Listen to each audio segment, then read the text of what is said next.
Subscribe, share, like.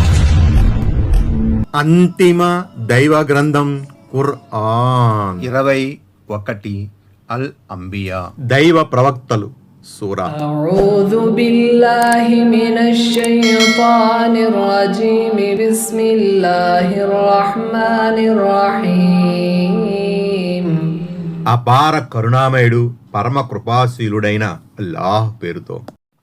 ఆయత్ number 91. والتي أحصنت فرجها فنفخنا فيها من روحنا وجعلناها وابنها آية للعالمين. ఆయత్ number 91. ఇక తన శీలాన్ని కాపాడుకున్న ఆ శీలవతి గురించి ఆమె చొక్కా చేతియందు మేము మా ఆత్మ జిబ్రీల్ ద్వారా ఊదాం. స్వయంగా ఆమెను ఆమె కుమారుణ్ణి లోకవాసుల కోసం నిదర్శనంగా చేశాము. వ్యాఖ్యానం 97. హజరత్ మరియం, హజరత్ ఈసా అలైహిస్సలాంల ప్రస్తావన ఇది. ఇంతకు ముందు ఈ విషయం విపులంగా చర్చించబడింది. ఆయత్ నంబర్ 92. إن هذه أمتكم أمة واحدة وأنا ربكم فاعبدون. ఆయత్ నంబర్ 92. మీ ఈ సమాజం లేక మతధర్మం వాస్తవానికి ఒకే సమాజం, ఒకే మతధర్మం. నేను మీ అందరి ప్రభువును కనుక మీరు నన్నే ఆరాధించండి. వ్యాఖ్యానం 98. ఈ ఆయతులో ఉమ్మత్ అంటే మతధర్మం అని అర్థం. అంటే మీ సమాజం ఒకే సమాజం లేదా మీ ధర్మం ఒకే ధర్మం అని భావం. ఈ ధర్మం వైపుకే దైవ ప్రవక్తలంతా జనులను ఆహ్వానించారు. సమాజం మిల్లత్ అంటే ఇస్లామీయ సమాజం అన్నమాట. మరి దైవ ప్రవక్తల అందరి సమాజం ఇస్లామీయ సమాజమే. అందుకే అంతిమ దైవ ప్రవక్త సల్లల్లాహు అలైహి వసల్లం ఇలా ప్రవచించారు: దైవ ప్రవక్తలమైన మేము సవతి సోదరులు లాంటి వారం. సవతి సోదరుల తల్లులు వేరువేరు అయినా తండ్రి మాత్రం ఒక్కడే అయి ఉంటాడు. అలాగే మా ధర్మం కూడా ఒక్కటే. ఇబ్నే కసీర్. ఆయత్ నెంబర్ 93. وتقطعوا أمرهم بينهم كل إلينا راجعون. ఆయత్ నెంబర్ 93. కానీ ప్రజలు పరస్పరం విభేదించుకుని తమ ధర్మంలో ముఠాలు సృష్టించుకున్నారు. అయితే అందరూ మా వద్దకు మరలి రావలసిన వారే. వ్యాఖ్యానం 99. అంటే వారు ఏకదైవారాధన తౌహీదును ప్రబోధించే ధర్మాన్ని, నిజదేవుని దాస్యాన్ని వదిలి వివిధ వర్గాలుగా, తెగలుగా, ముఠాలుగా చీలిపోయారు. ముష్రికుల తిరస్కారుల వర్గం ఎలాగో ధర్మం నుండి చీలిపోయిందనుకుంటే దైవ ప్రవక్తల అనుయాయుల్లో కూడా చీలికలు వచ్చాయి.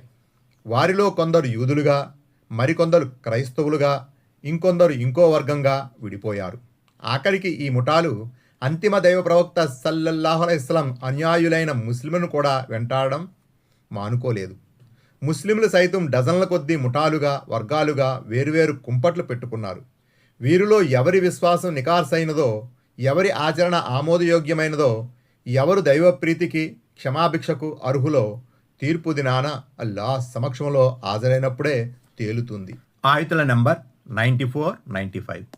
فمن يعمل من الصالحات وهو مؤمن فلا كفران لسعيه وإنا له كاتبون. ఆయత్ నంబర్ 94. మరెవరైతే సత్కార్యాలు చేస్తూ ఉంటాడో అతను విశ్వాసి కూడా అయి ఉంటే అతని కృషికి గుర్తింపు లభించకపోవడం అంటూ జరగదు. మేము దాన్ని వ్రాసి ఉంచుతాము. وحرام على قرية أهلكناها أنهم لا يرجعون. ఆయత్ నంబర్ 95. ఏ పట్టణాన్ని మేము నాశనం చేశామో అక్కడి ప్రజలు మళ్ళీ తిరిగి రావడం అన్నది అసంభవం. వ్యాఖ్యానం 100. ఈ ఆయతులోని హరాం అనే పదం అసంభవం అన్న భావంలో ఉంది. అంటే ఏ పట్టణాన్ని మేము నాశనం చేశామో అది మళ్ళీ తిరిగి రాజాలదు. ఆయత్ నంబర్ 96. حتى إذا فتحت يأجوج ومأجوج وهم من كل حدب ينسلون. ఆయత్ నంబర్ 96. చివరికి యాజూజ్ మాజూజులు వదిలిపెట్టబడతారు. వారు ఎత్తైన ప్రదేశాలన్నింటి నుంచి ఎగబడి వస్తారు. వ్యాఖ్యానం 101. యాజూజ్ మాజూజులకు సంబంధించిన కొన్ని వివరాలు కాఫ్ సూరా చివరిలో వచ్చినాయి. ప్రళయదినం సమీపించినప్పుడు దైవప్రవక్త ఈసా అలైహిస్సలాం సమక్షంలో వీళ్ళు ఆవిర్భవిస్తారు. వీళ్ళు అమితమైన వేగంతో నలువైపులా విస్తరిస్తారు. ప్రతి మెరక ప్రాంతం నుంచి వారు దండెత్తి వస్తున్నట్లే అనిపిస్తుంది. వారి దుశ్చేష్టలతో వేధింపులతో విశ్వాసులు విసుగెత్తిపోతారు. ఈ ఆగడాలను భరించలేక ఆఖరికి హజరత్ ఈసా అలైహిస్సలాం విశ్వాసులను తన వెంటబెట్టుకుని తూరు పర్వతంపై తలదాచుకోవలసి వస్తుంది. అప్పుడు హజరత్ ఈసా గారి అభిశాపంతో ఆ దుర్మార్గులంతా అంతమవుతారు. వారి శవాల కంపు సర్వత్రా వ్యాపిస్తుంది. కడకు దైవాజ్ఞతో వచ్చిన పక్షులు ఆ శవాలను సముద్రంలో పడవేస్తాయి.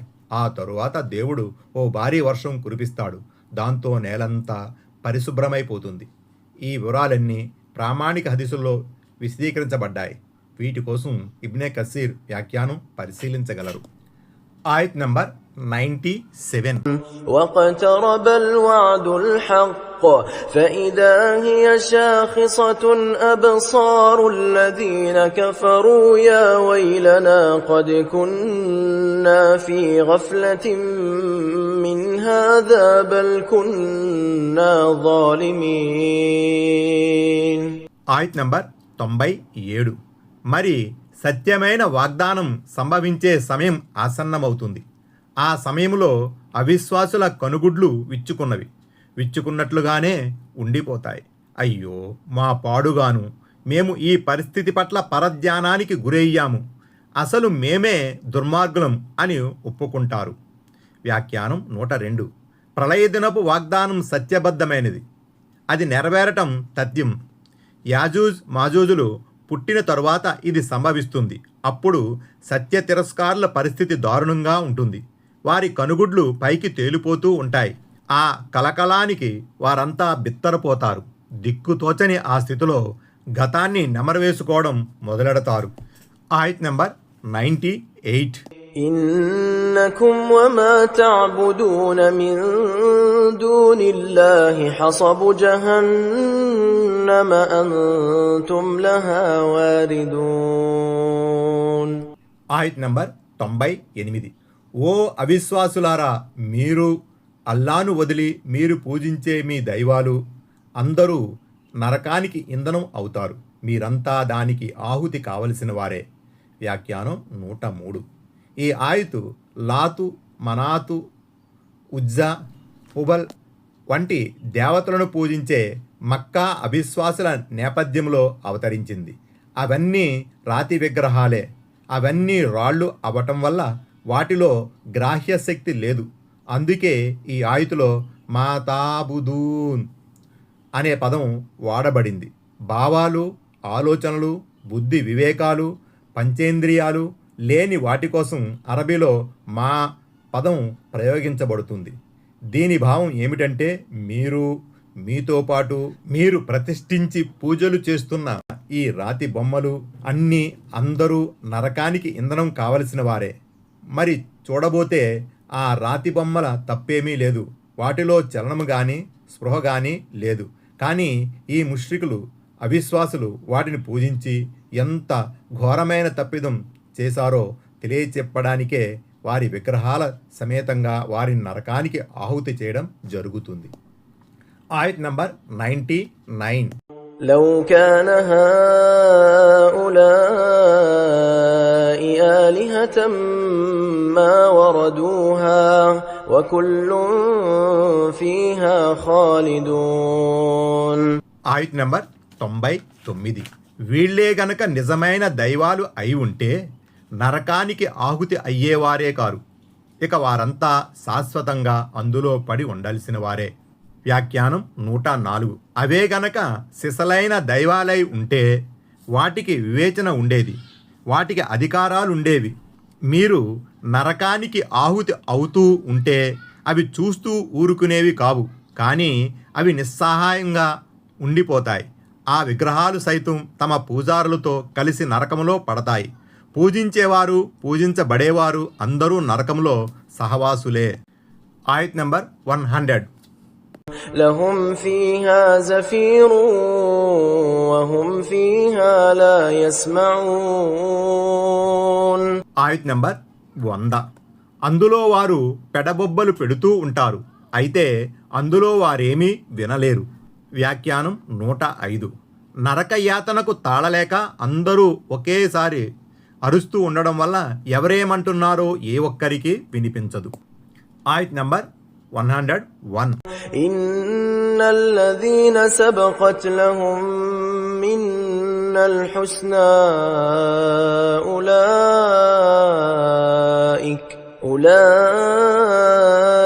عنها مبعدون.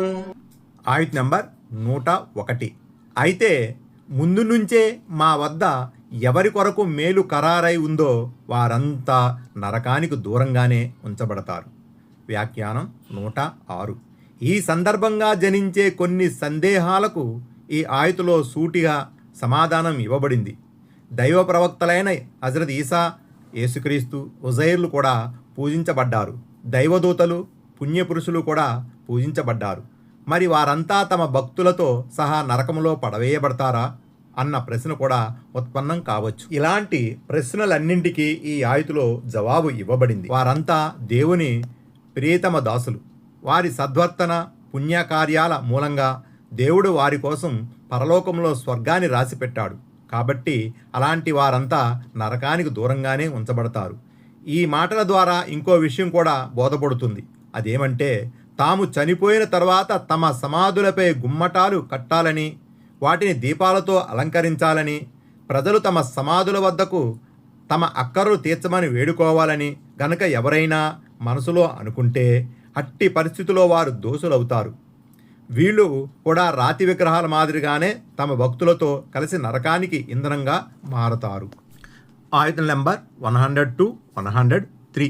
لا يسمعون حسيسها وهم فيما اشتهت أنفسهم خالدون.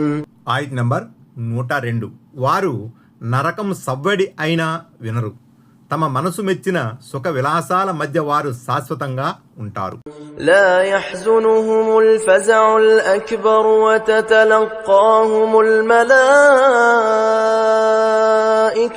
هذا